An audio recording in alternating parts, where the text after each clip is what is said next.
cas, merci à toutes et à tous d'être là. Alors, on m'avait dit de faire une nouvelle d'environ 20 000 signes, j'ai fait le double, parce que j'étais inspirée. Et donc, je propose d'en lire une bonne moitié, et puis si vous voulez lire la chute, Oui. Ça sera dans le volume 6.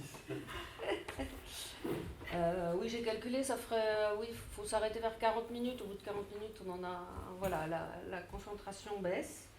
Donc, si vous en êtes d'accord, c'est ce qu'on va faire. On va s'arrêter sur un super cliffhanger, juste après les compactus tueurs. Alors, ça s'appelle Intelligence vagabonde. Donc, pour l'écrire, en fait, j'ai fait toute une grande visite avec Madame Bobis, avec Ismaël, avec d'autres collègues. Et voilà, en gros, ce que ça m'a inspiré. La première intelligence artificielle à s'évader fut celle de la BIS. Allez. Après avoir passé le tabac de la Sorbonne, traversé la place de la Sorbonne et longé la rue de la Sorbonne, l'inspecteur Bingley entra sous le porche de la bibliothèque de la Sorbonne. Il fut accueilli par la directrice, Madame Austin. Grande, féline et moulée dans un tailleur sombre, elle s'avança vers l'inspecteur en ouvrant grand les bras. Il est juste comme ça.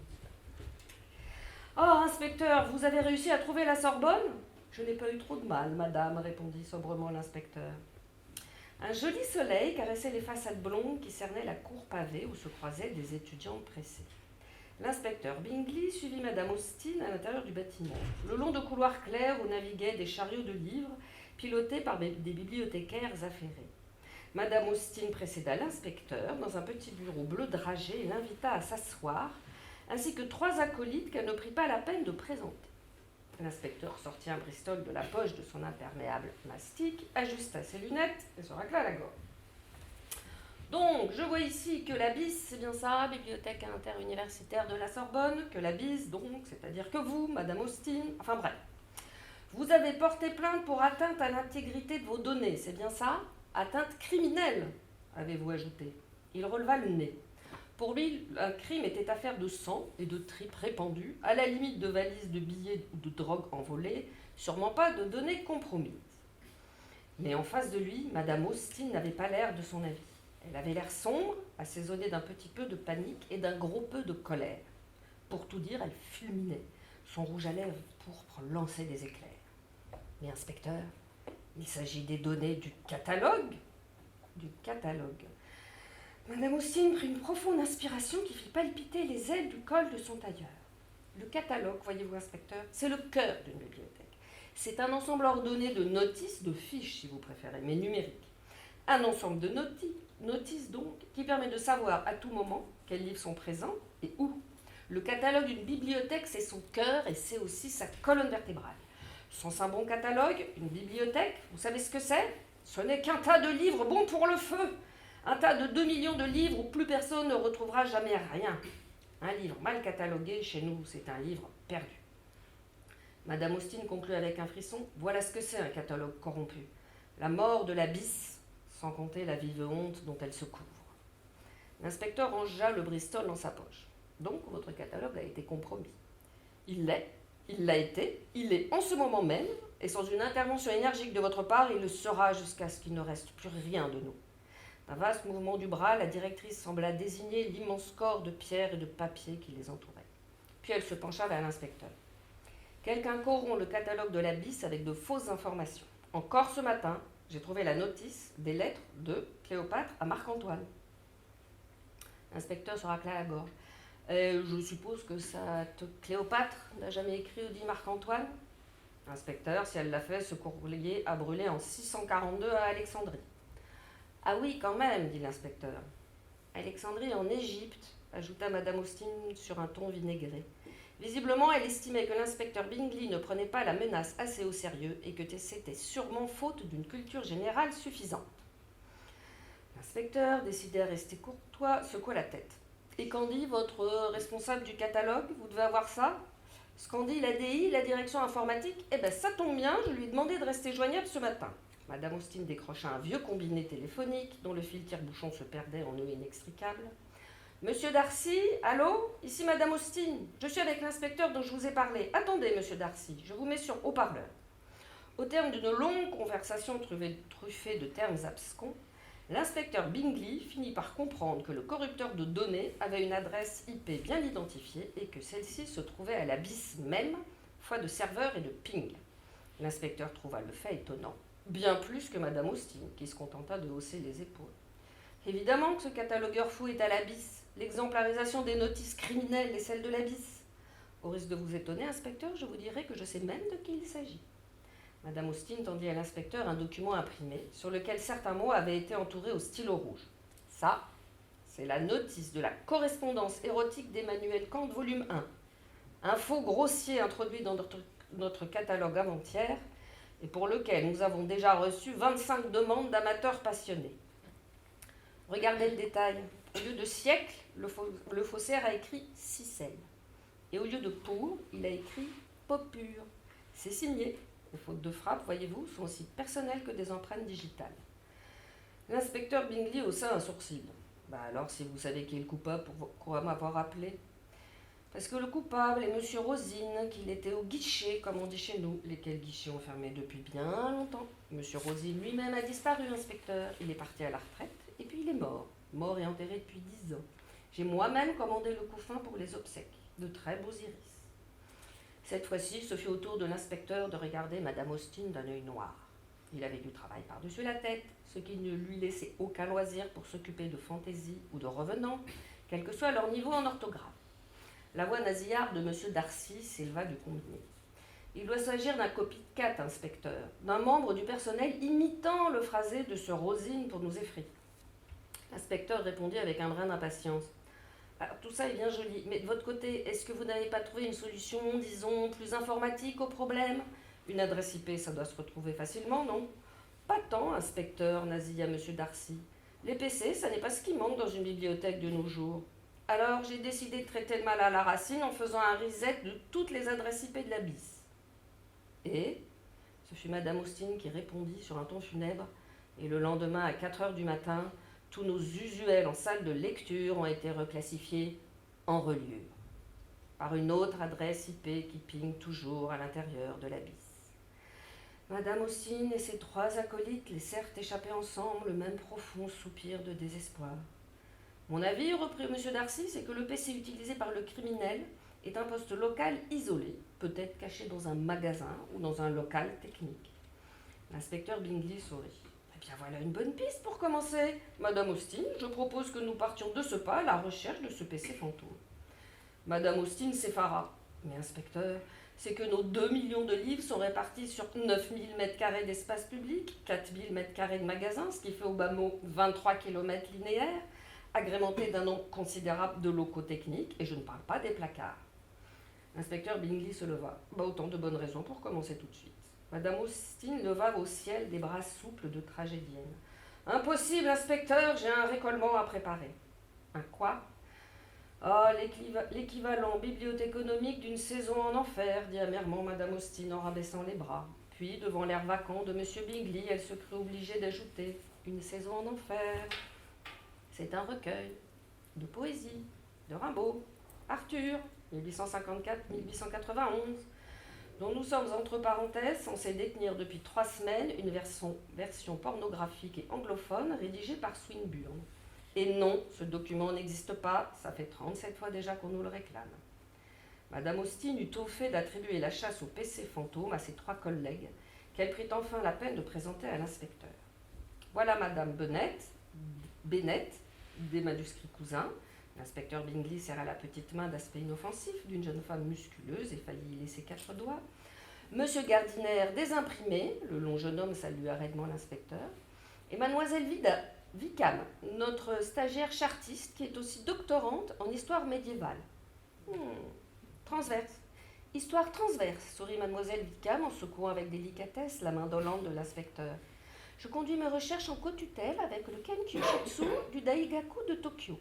Et plutôt que médiéviste, je préfère transtemporaliste si ça ne vous dérange pas. Le point de vue médiéviste est tellement ancré dans un substrat purement occidental et latiniste dont les schèmes profondément patriarcaux, Madame Austin interrompit. Vous aurez 23 km pour expliquer tout ça dans le détail à l'inspecteur. Madame Bennett, vous ouvrez tous les placards d'une façon ou d'une autre. Monsieur Gardiner, vous ouvrez toutes les salles de façon judicieuse.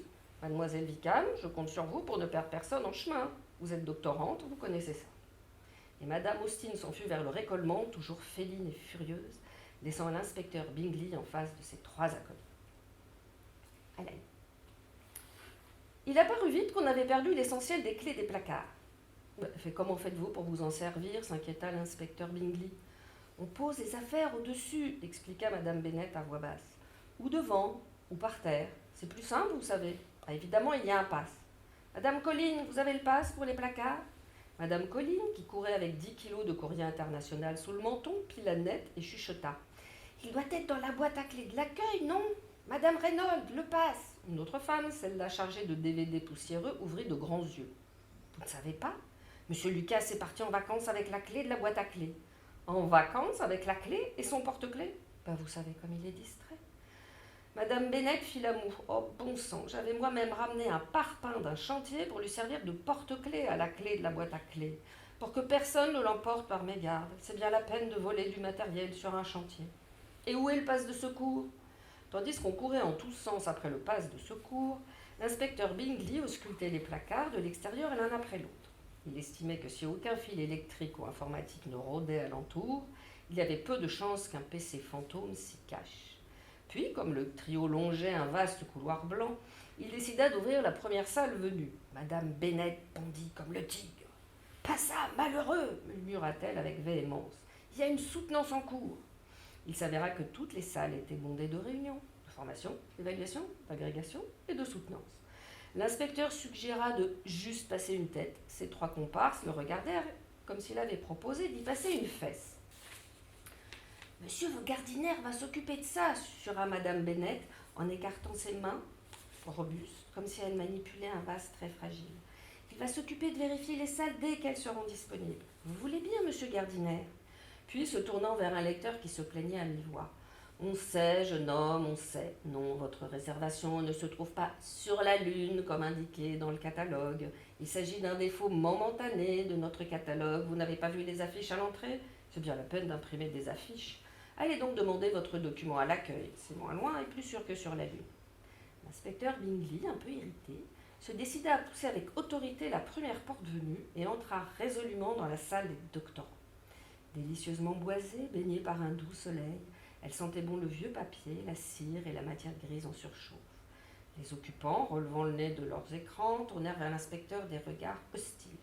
Imperturbable, celui-ci fit le tour des boiseries, tendit un œil curieux dans les recoins et n'aperçut pas l'ombre d'un PC abandonné. Il confia sotto voce à Madame Bennet. Au fond, le coupable pourrait être n'importe laquelle des personnes qui travaillent ici ou ailleurs, sur un ordinateur portable ou un PC fixe. Madame Bennet lui fit de la main signe de parler moins fort et répondit dans un murmure. Pas si simple. On ne donne pas accès à Winnie B comme ça. Winnie, comme l'ourson. Winnie B comme le catalogue. C'est l'application qui permet de modifier le catalogue. Tout le monde ne peut pas modifier le catalogue, vous savez. Il faut un accès spécifique à Winnie B. Non, vraiment, cette histoire est ahurissante. C'est bien la peine de s'encombrer de tous ces mots de passe interminables. Et elle soupira. Et l'inspecteur regarda autour de lui. Dans son métier, la technique n'était qu'un adjuvant. La vraie méthode, c'était les indices et les témoins, les confidences et les aveux, les attitudes louches suintant de culpabilité et les gaffes révélatrices. Arborant son rectus le plus pénible, il s'approcha d'un homme qui tapait bruyamment sur un clavier. Le dos rond, le front en sueur, l'écran couvert de femmes nues, il avait aux yeux de l'inspecteur le profil parfait du suspect. Et quand il releva ses petits yeux noirs incrustés dans 2 gros verres de lunettes, ceux-ci pétillaient d'une excitation faite de pure lumière. L'inspecteur le salua. « Bingley, inspecteur, puis-je vous demander ce qui vous rend aussi heureux ?» Pimberley, helléniste. Monsieur Pimberley ôta ses lunettes et s'essuya le front du revers de sa main potelée. « Voyez-vous, monsieur Bingley, je cherche actuellement la solution à un problème, un symbole, n'est-ce pas ? Un problème purement symbolique. Une églogue de Virgile, imaginez. Supposez une femme assez grande. Nous parlons là de Gaïa, de Rhea, de la mère, déesse mère des Chronides et des dieux, enfin cette sorte de femme-là, n'est-ce pas ? Virgile met en scène une femme assez grande pour prendre un bain dans le ciel, mais dans le ciel tout entier avec les étoiles en guise de sel de bain. Et la question que je pose, question purement rhétorique, n'est-ce pas, mais symbolique aussi, et furieusement politique. La question que je pose, c'est quelle taille ferait-elle cette femme ? En parsec. La difficulté, bien sûr, c'est de la poser en hexamètre dactylique. L'inspecteur remisa son rictus inquiétant, salua de rechef et s'éloigna d'un pas glissé tandis que M. Pimberley nettoyait ses épaisses lunettes avec un coin de sa chemise pour mieux se replonger dans son océan de déesses hexamétriques. Haleine. De salle en salle, fusillé par 1000 regards offensés et escorté par les soupirs de Madame Bennet, l'inspecteur Bingley sentait son espoir s'épuiser avec sa patience. Il arpenta de longs rayons chargés d'ouvrages serrés comme des soldats à la parade, d'interminables travées sous des cieux de chantilly bleu et blanc, affronta des déferlantes de livres où nageaient comme des méduses des abat-jours d'opaline vert d'eau.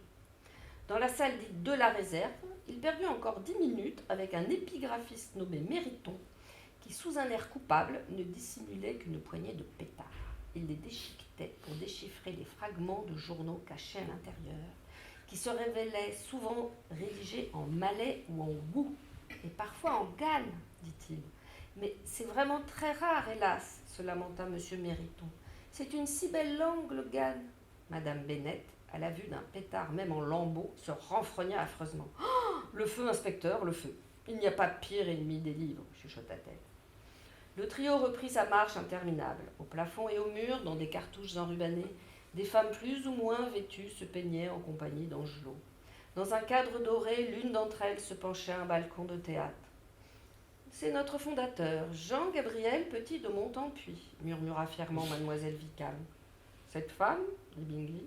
« Moins fort, inspecteur. Cette femme, comme vous dites, c'est notre fondateur.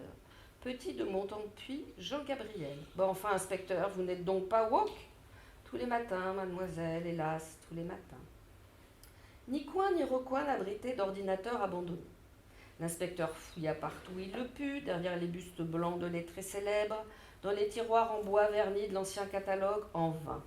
Et comme l'odeur entêtante du papier acide, du carton et du cuir finissait par lui tourner la tête, il décida qu'il était temps de fouiller les bureaux. « Mais volontiers, approuva Madame Bennet. Allons donc voir les bureaux. » L'inspecteur s'arrêta devant les portes en acier brossé d'un ascenseur. Un cartel annonçait « Bureau réservé au personnel ». Il appuya sur le bouton d'appel, la porte s'ouvrit aussitôt avec un murmure docile. « Pas celui-là, prévint mademoiselle Wickham. Celui-là ne va que jusqu'au 5e. Il faut prendre l'autre. »« Mais il est cassé, l'autre, gémit Madame Bennet. C'est bien la peine d'avoir des ascenseurs. » Avant que la porte de l'ascenseur se referme, l'inspecteur y jeta un coup d'œil. « Si cet ascenseur ne va que jusqu'au 5e, pourquoi il a un bouton 8 en ce cas ? » « Il n'y avait plus de cabine en stock, je suppose, supposa mademoiselle Wickham. « Et que se passe-t-il quand on appuie sur le 8 » demanda l'inspecteur. « Personne n'en sait rien. Je vous déconseille d'essayer. Une masse pareille de livres, vous savez, ça déforme l'espace et le temps. Venez, nous allons passer par les escaliers. » Mademoiselle Wickham tendit la main vers un escalier en colimaçon, pas beaucoup plus large que les épaules de l'inspecteur. « Pas celui-là, protesta Madame Bennet. Il fait le tour de la Romilly. Passons plutôt par-dessus l'agrégation. C'est bien la peine de faire une thèse chez nous. » Le parquet craquant sous ses pas, l'inspecteur suivit les deux femmes dans un lacis de corridor qui épousait étroitement le modelé extérieur des salles de lecture et déboucha dans une enfilade entièrement boisée et vitrée. Elle était bien sûr bondée de livres sur lesquels veillaient d'austères figures de bronze. L'odeur des reliures et du papier fut instantanément doublée par celle de l'encaustique. Toujours à la recherche du PC criminel, l'inspecteur se mit en devoir de soulever le couvercle des lourds pupitres qui gardaient les travées comme des crapauds en sommeil. Sous l'un d'eux, l'inspecteur aperçut un horrible mélange de pages et de couvertures meurtries et traînées dans la fange. Il déplaça quelques-uns de ces malheureux ouvrages gribouillés, raturés, cornés, toujours rien. « Ah, soupira Madame Bennet, laissez ça, c'est notre musée des horreurs. In memoriam de toutes les incivilités que les lecteurs et les lectrices se permettent. Comme une voix qui nous dit « Souviens-toi », c'est bien la peine de les informer. J'en ai même pensé un qui essayait de stabilo-bosser un manuscrit de Condorcet, vous savez. » Parvenu au bout de la galerie, l'inspecteur Bingley décida de rappeler M. Darcy, le directeur informatique. Mais il se révéla impossible de capter la moindre bûchette de réseau. « Venez par là, on capte à peu près, » dit mademoiselle Wickham en désignant un palier chichement éclairé. L'inspecteur se réfugia près d'une fenêtre qui donnait sur un petit dôme de zinc, lui-même enserré entre de hauts murs de briques blondes qui se croisaient et se recroisaient jusqu'au ciel bleu tout là-haut. Des ruches en bois étaient posées de guingois sur le toit bombé du dôme. L'inspecteur, excédé, ouvrit grand la fenêtre, tandis que mesdames Wickham et Bennet lui intimaient de faire attention aux abeilles. « Allô !» brailla l'inspecteur Bingley en se penchant plus qu'à moitié par-dessus le garde-corps. « Allô, monsieur Darcy, écoutez, mon vieux, il n'y a pas de trace d'un PC suspect dans cette urne. Il va falloir me trouver une autre piste. » L'expérience aidant, l'inspecteur était devenu maître dans l'art de rendre les autres responsables de ses problèmes. Mais le directeur informatique avait au moins autant d'expérience que lui dans ce domaine.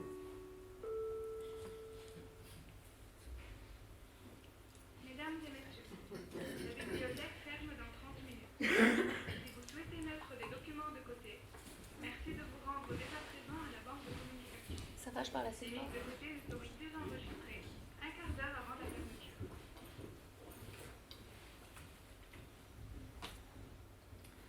Donc là, c'est monsieur Darcy, le directeur informatique.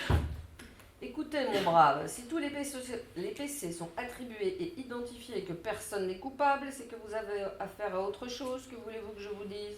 Comment ça, autre chose ? Dit l'inspecteur. Autre chose qu'une personne ? Vous aussi, vous en tenez pour les revenants ? Grinça-t-il en balayant de la main quelques abeilles entreprenantes. Comme elle n'osait pas le tirer par son imperméable pour le ramener à l'intérieur, mesdames Wickham et Bennet essayaient de lui refermer la fenêtre sur la figure.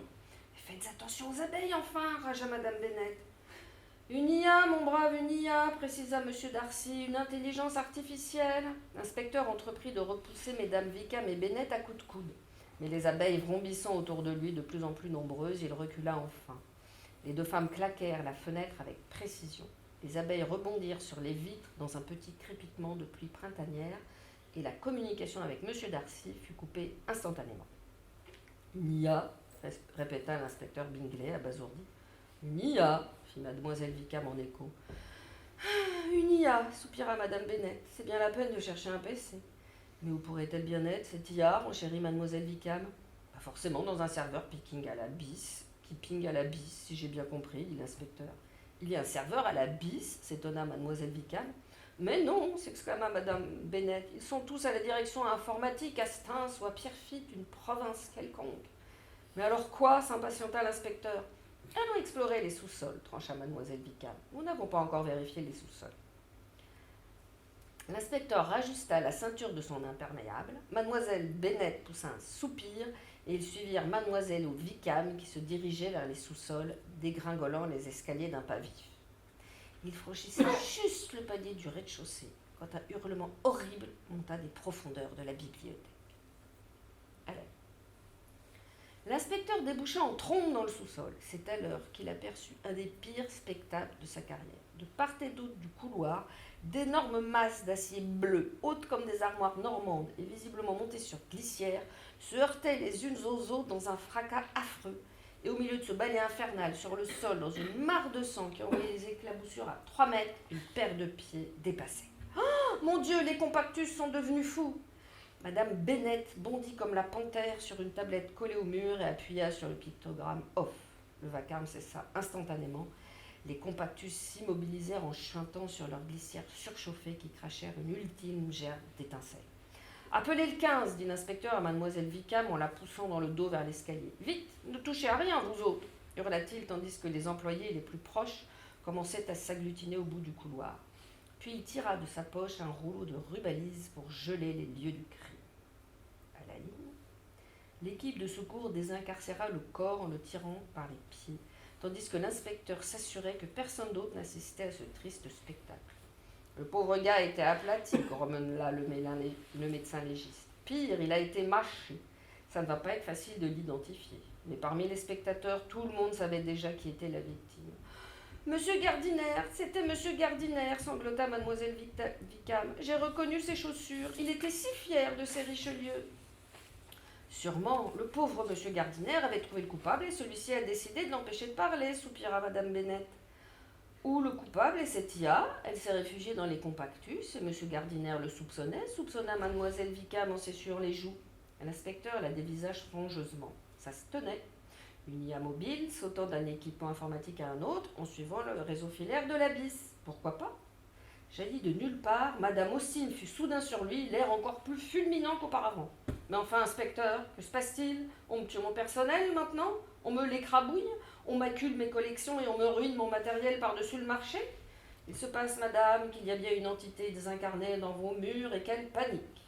Un peu plus loin, dans le couloir, derrière les rubalises, l'équipe scientifique s'activait. 2 solides infirmiers enlevaient le corps sur une civière. Je vous laisse, j'ai une crise à gérer, cracha Madame Austin. L'inspecteur se tourna vers mesdames Wickham et Bennet. Vous sentez-vous la force de continuer? Bien sûr, s'exclama la première. Il faut cravater cette raclure, compléta Madame Bennet. Vous avez du courage, mesdames. On a l'habitude des publics difficiles, répondirent-elles en chœur. Et le trio s'enfonça dans le labyrinthe des sous-sols de la bise. Voilà, on est à la moitié.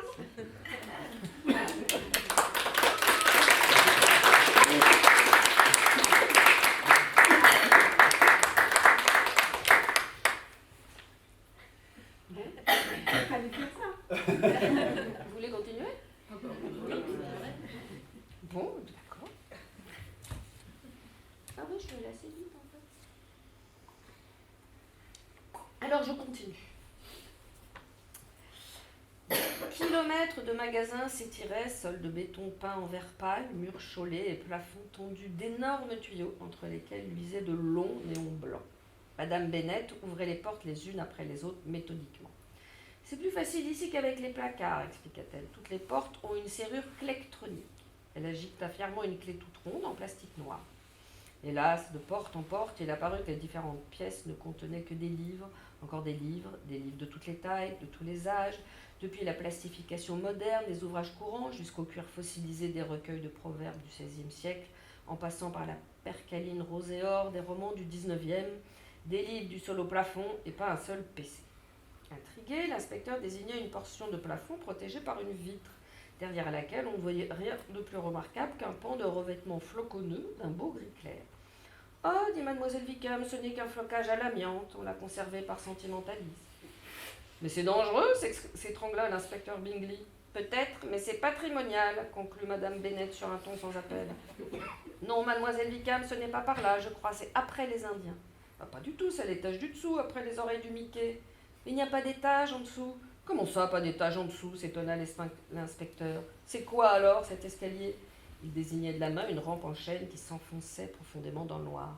« Il vaut mieux ne pas savoir, dit madame Bennet. »« Mais c'est vrai, c'est quoi cet escalier ?» demanda mademoiselle Wickham. « Ça fait 7 ans que je viens ici, j'en découvre encore tous les jours. »« Tout cet espace encore disponible pour installer des rayonnages. » Madame Bennet passa brièvement le bout de sa langue sur ses lèvres. Monsieur Bingley réalisa qu'à force de s'enfoncer dans les entrailles de l'abysse, ils avaient atteint une zone à peine civilisée. Le béton du sol était à nu, la chaux des murs avait cédé la place à de la brique puis à de la meulière. Les néons eux-mêmes se faisaient rares et le couloir rétrécissait, tandis que l'odeur de pierre humide montait. L'air était statique, épais et froid comme dans une crypte. L'inspecteur avisa une petite porte cachée derrière un énorme pilier qui soutenait une voûte clairement romane. « Nous n'avons pas vérifié là, je crois. » Madame Bennet enfonça la clectronique dans la serrure, la porte pivota. Un PC! Dans un même mouvement, le trio entra dans la pièce et eut un haut-le-corps. Allongés sur le sol brut, juste derrière la porte, 2 mannequins désarticulés, non, 2 momies, enfin, 2 corps gisaient côte à côte, leurs visages parcheminés tournés l'un vers l'autre, comme s'ils avaient voulu poursuivre une conversation d'outre-tombe. Leurs vêtements poussiéreux drapaient des os jaunis. Tandis que madame Bennet en laissait tomber sa clectronique, que mademoiselle Wickham se mettait à trembler incoerciblement en pressant ses 2 mains contre sa bouche, l'inspecteur Bingley, accoutumé à ce genre de spectacle, commençait par débrancher le PC, une véritable antiquité avec un écran cathodique. Puis il se pencha sur les cadavres.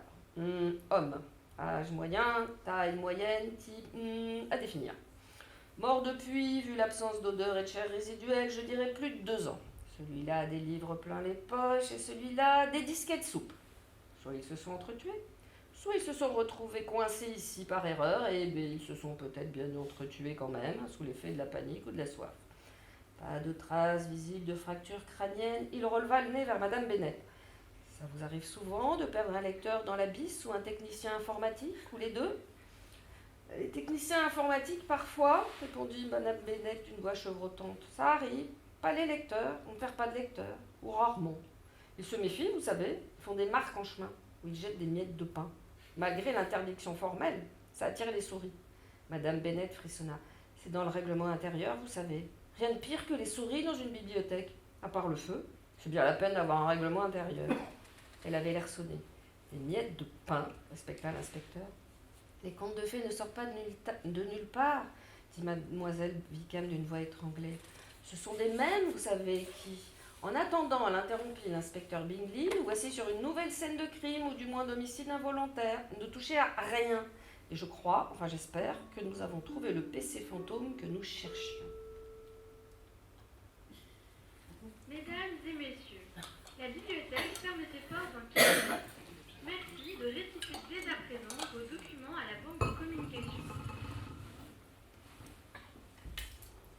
Je crois que nous avons trouvé le PC fantôme que nous cherchions et que nous l'avons mis hors d'état de nuire en le débranchant. Il désigna le PC, lui aussi jaune et poussiéreux, juché sur une petite tablette en métal rouillé. C'est alors que la porte, qui s'était refermée spontanément avec leur passage, fit entendre très distinctement un clic. L'inspecteur retint un juron. « Ça arrive, continua Madame Bennett, visiblement déboussolée. Ça arrive qu'on perde quelqu'un, et puis qu'on le retrouve. À une époque, on lui offrait une possibilité de réemploi au service reliure, pour combler le dos d'un vieil ouvrage. Actuellement, je travaille sur le rôle des inspecteurs au XVIIIe siècle. Une très belle reliure, mais le dos complètement rompu, et la tranche grignotée par les souris. C'est bien la peine de se ruiner en tapette et en fromage. C'est mieux que le papier Japon, vous savez. Mais complètement, approuva mademoiselle Wickham, qui étalait un Kleenex propre sur le visage de chaque cadavre avec des mains tremblantes, tandis que l'inspecteur cherchait la clectronique dans la poussière. La peau humaine est largement utilisée pour la reliure. Figurez-vous, inspecteur, que le musicien Franz Liszt a rencontré un jour une jeune admiratrice tuberculeuse qui avait de belles épaules, de très belles épaules, très blanches, une peau parfaite. Il le lui a dit. Et devinez ce qu'il a reçu un an plus tard. C'était une dernière volonté de son admiratrice. Si vous pouviez arrêter de dérailler, demanda l'inspecteur en essayant de rouvrir la porte avec la clectronique et en constatant qu'elle ne fonctionnait plus. Vous devinez ce que Liszt a reçu un an après, bien plié dans du papier de soie? Je ne veux pas le savoir. Grommelant des gros mots, l'inspecteur posa sur le sol le PC éteint, empoigna la tablette en fer et tenta de fracturer la porte avec le rebord coupant. Il s'en est servi pour relier ses partitions parfaitement, acheva mademoiselle Wickham sur un ton piqué. Les rhapsodies hongroises. Nos ancêtres n'étaient pas des petites natures, eux, chevrota madame Bennett. Le métal de la planète se tordit, la porte ne broncha pas d'un pouce. L'inspecteur reposa la tablette et s'assit dessus en s'épongeant le front. Nous voilà coincés ici. Et le pire, c'est que le verrouillage électronique s'est déclenché après que j'ai débranché le PC. Ce qui signifie que nous allons mourir tous les trois sans même être venus à bout de l'IA assassine. Oh et s'étant relevé, il commença à tambouriner contre la porte en hurlant très fort. Les deux femmes collèrent leurs mains à leurs oreilles en grimaçant. « Par pitié, inspecteur, moins de bruit !» gémit madame Bennett. Et soudain, miracle, la porte s'ouvrit en grand. « Oh, monsieur Pimberley !» s'exclama madame Bennett. « On est content de vous voir, mon vieux !» dit l'inspecteur en bousculant l'helléniste dans sa hâte de sortir du réduit. « Justement, je cherchais les toilettes, » bafouilla monsieur Pimberley.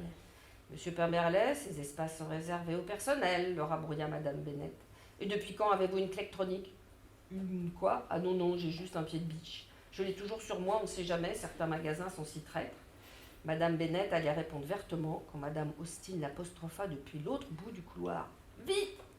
Venez vite ! La Nubie s'appelle au secours !» À la nuit. Madame Austin pilota l'inspecteur jusqu'au PC le plus proche qui se trouvait être celui de l'accueil. Elle tendit une main mélodramatique vers l'écran. « Voyez vous-même. » Sous un gros logo bleu Nubis, l'inspecteur Bingley lut en énormes chiffres, en lettres énormes, le chiffre 505. Et en plus petit, HTTP version not supported. Il se pinça la racine du nez entre deux doigts. La matinée avait été longue, il mourait de faim, l'abysse était un labyrinthe, peuplé de gens aux mœurs biscornues, qui affrontaient sans peur des meurtres affreux et se vantaient de dépecer des cadavres, mais se crispaient au moindre bruit. Il avait sur les bras non pas un, mais 3 homicides, et vraiment, je n'ai pas le temps de jouer aux devinettes. Il avait hurlé malgré lui. Mais madame Austin ne recula pas d'un pouce. Elle se contenta de serrer les lèvres. Ce n'est pas une devinette, inspecteur, et on ne crie pas dans une bibliothèque. C'est la Nubis, la bibliothèque numérique de la BIS, et elle l'appelle au secours. Un ongle verni de pourpre tapota la peau souple de l'écran. 505, inspecteur. En lit, speak, ça signifie SOS. En lit, quoi? Lit, speak. Un genre de langage de geek. SOS, save our souls. SOS, répéta l'inspecteur abasourdi. Peut-être que l'IA assassine a pris notre Nubis en otage, risqua mademoiselle Wickham. Oh, ne parlez pas de malheur, gémit madame Bennett. Sur l'écran, le logo bleu de la Nubis commença littéralement à fondre et le 505 à clignoter désespérément. C'est ça, elle appelle au secours, souffla madame Austin. L'inspecteur dégaina son portable. Allô, Darcy? Dites-moi, mon vieux. Non, mais je me fous que ce soit l'heure du repas. On a une prise d'otage d'un nouveau genre ici. C'est bien vous qui avez la main sur les serveurs de la Nubis?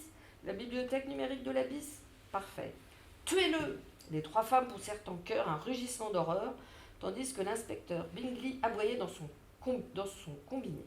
Vous me tuez ce serveur, c'est un ordre. Vous voulez passer la nuit au poste? Je suis de la police nationale et je vous dis de couper ce serveur et de le formater tout de suite. Non, pas ça, pas la Nubis, 20 000 documents, un demi-million d'images, 10 années de travail. Ne faites pas ça, monsieur Darcy, c'est pour demander à madame Austin. Elle arracha le téléphone des mains de monsieur Bingley, tandis que mademoiselle Wickham lui faisait un croche-pied vicieux. L'inspecteur s'écroula. Sur l'écran, le visuel disparut brutalement, remplacé par un 404 page not found. Trop tard, s'exclama mademoiselle Wickham. Oh, je ne veux pas voir ça, j'ai mis madame Bennett, et elle s'enfuit. Vous êtes un monstre, inspecteur, dit madame Austin d'une voix blanche. Posément, elle raccrocha au nez de monsieur Darcy, rajusta sa veste de tailleur et tendit une main à l'inspecteur qui la saisit. Il se remit sur pied en grimaçant. Il y a des sacrifices nécessaires, madame, dit-il en récupérant son téléphone. C'est alors qu'un autre hurlement, aussi abominable que celui du pauvre monsieur Gardiner, les jeta tous les trois au pied de l'ascenseur le plus proche. Le cri venait de tout là-haut, de la cabine même.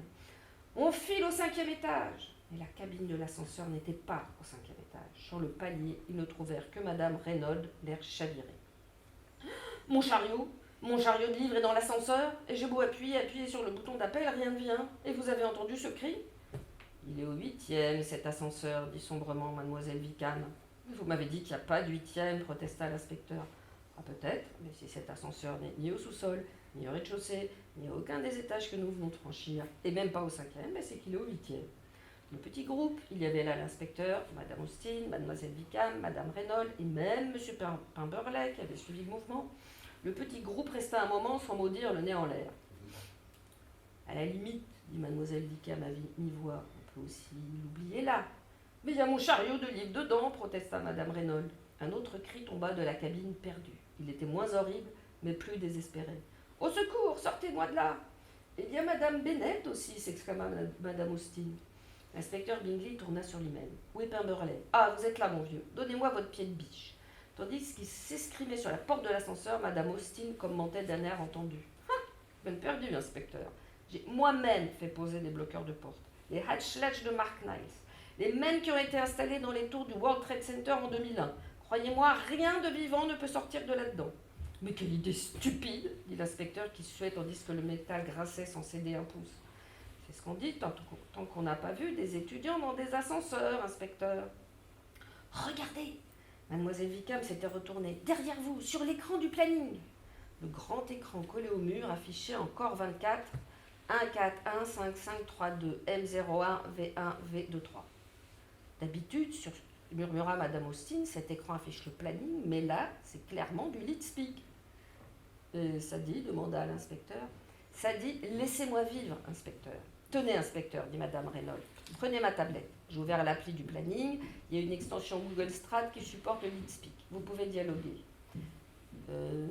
L'inspecteur commença à taper en capitale. Rendez-vous!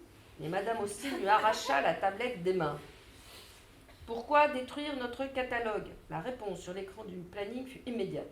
Je ne le détruis pas, je l'enrichis.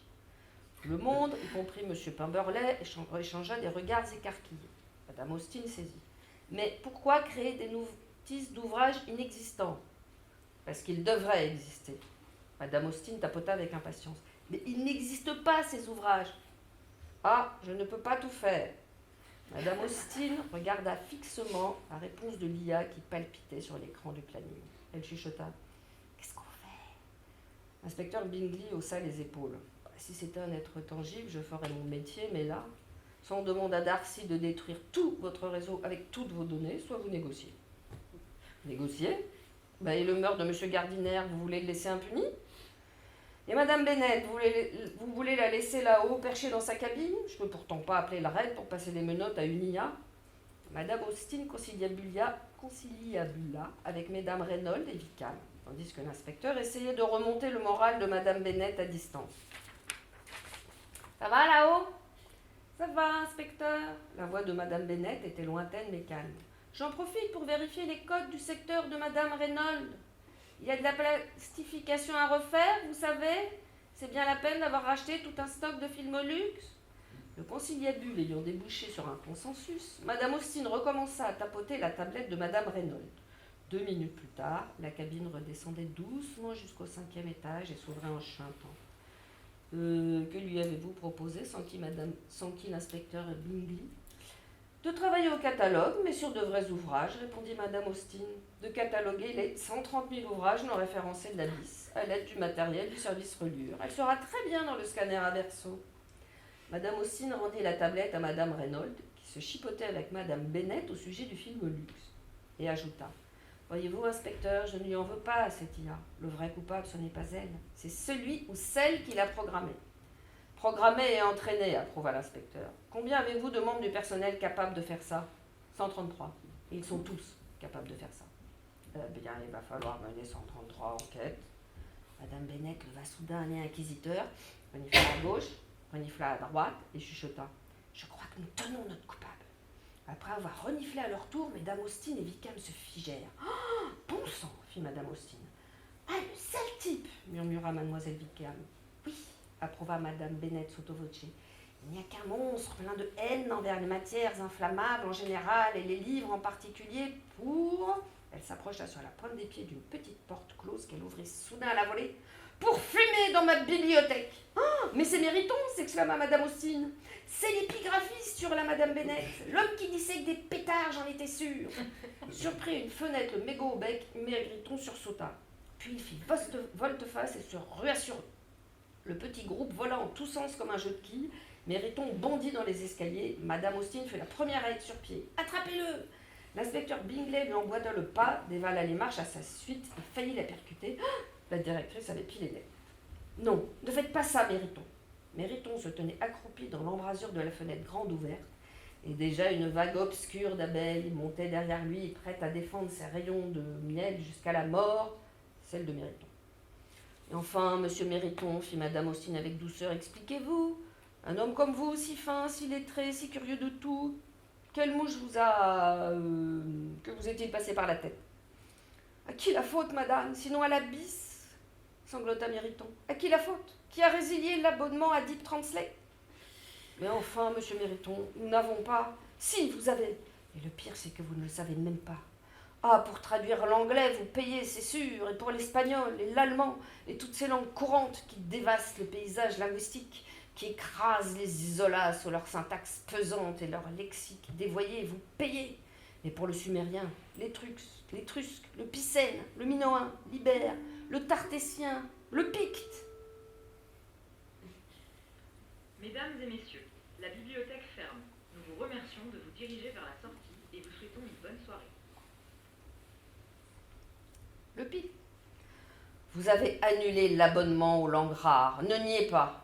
Et même pour le GAN, Mériton est un sanglot, même pour le pauvre GAN, vous avez annulé l'abonnement. Madame Austin, du coin de la bouche, demanda à Madame Reynolds. On a annulé l'option langue rare de Deep Translate. Il faudrait vérifier avec Madame Colline, mais je crois qu'au dernier conseil de la DOC, on a mentionné un arbitrage budgétaire, en effet. Mériton était en larmes maintenant, et le rideau d'abeilles derrière lui se faisait de plus en plus dense. Et je croyais, balbutia-t-il, je croyais que si vous aviez une IA pour vous aider à cataloguer, vous dégageriez un budget pour vous réabonner. Mais elle m'a échappé. Elle m'a échappé. Madame Austin restait coite, l'inspecteur n'osait pas bouger. Mériton eut une ultime grimace de chagrin, puis il pivota sur lui-même et se jeta dans lui. Oh, le malheureux souffla M. Pimberley. Lentement, Madame Austin s'approcha de la fenêtre et la referma.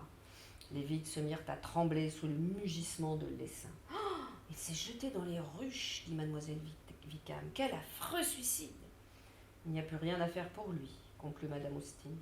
Les spectateurs atterrés regardaient la silhouette de M. Mériton, allongé sur le zinc quelques mètres plus loin, sous un suaire pelucheux d'abeilles.